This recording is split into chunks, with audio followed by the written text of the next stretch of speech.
let's talk about last night a little bit. Last night was a night where two stars in this city showed up. And Bryce Harper goes yard 3 times, the third being a grand slam, right? It was amazing. The Phillies get the win, so they're now 2-3. I hope that calmed down a lot of people. Our man Bill Colarulo was talking about how, should we be concerned about Bryce Harper? That was his lead yesterday morning. When he was 0 for 11, and then he goes out there and hits 3 bombs yesterday. The first 3 hits of your season are home runs, 6 runs batted in. I absolutely was enthralled. It was an amazing night, and then couple that with Joel Embiid returning. A big win for the Sixers. Now, look, I know the Thunder were missing some of their better players last night. But you're missing Maxey. Right, that's a good point. And you needed the win. We were talking about yesterday how they could potentially get to the 6th seed. It's going to be a very difficult road to get to the 6th seed. But we chalked up last night as an L. And they go out there and they get the W, and that's a big win for the Sixers, which keeps some things alive.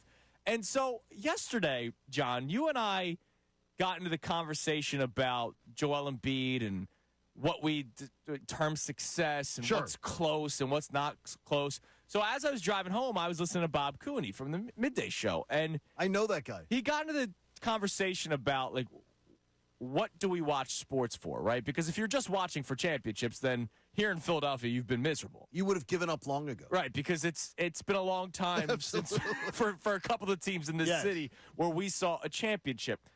Last night is one of those nights where you go, this is part of the reason why I watch sports. I watched 2 stars, 2 MVPs go out there. Maybe Embiid didn't put the team on his back like we are used to seeing. It was his first game back post-surgery.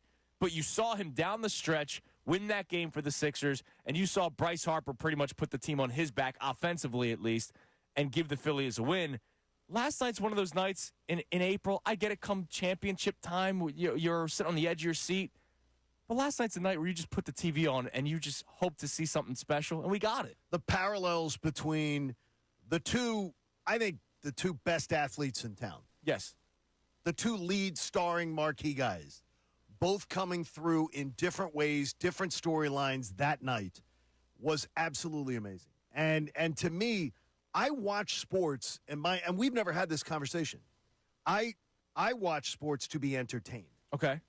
I look at sports as entertainment, just as I look at Curb Your Enthusiasm or General Hospital as entertainment. Whatever it is, it's just entertainment. I'm watching for it to be that when I turn it on, I can disconnect from whatever I'm thinking about and just have a blast.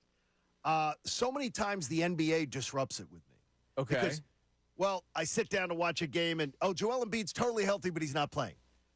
This guy's totally healthy, but this star is not playing. Right. I think the NBA does a crappy job with that.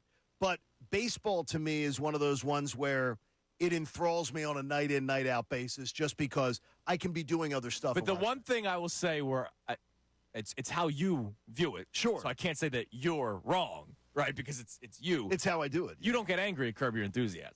No. What?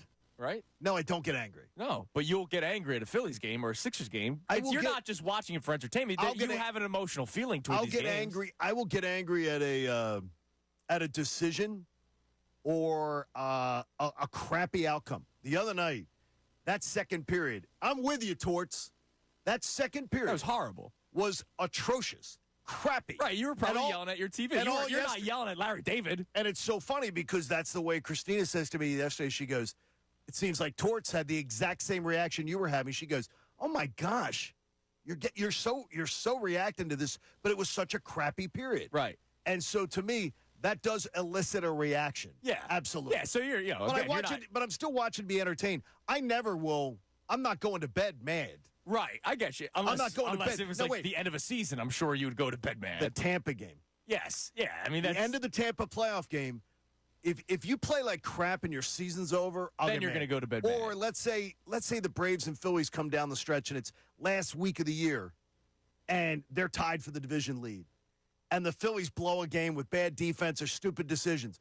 Then I'll be pissed. Mad. But not in April. But I know I know we're not just watching sports because we think they're going to win championships. Now, no. I'm sure you're the same. Connor's the same. I can watch 2 teams that aren't Philadelphia, right? Like I can sit back. In what league? All of them. Okay, so in all leagues, you can just I love sit and sports. Like, I'm a loser, right? Like, this is my passion. That doesn't make you a loser. That makes you connect with a lot of our listeners. Yeah, but I've never watched Curb Your Enthusiasm. I've never watched it. Because I'd rather watch Giants Reds.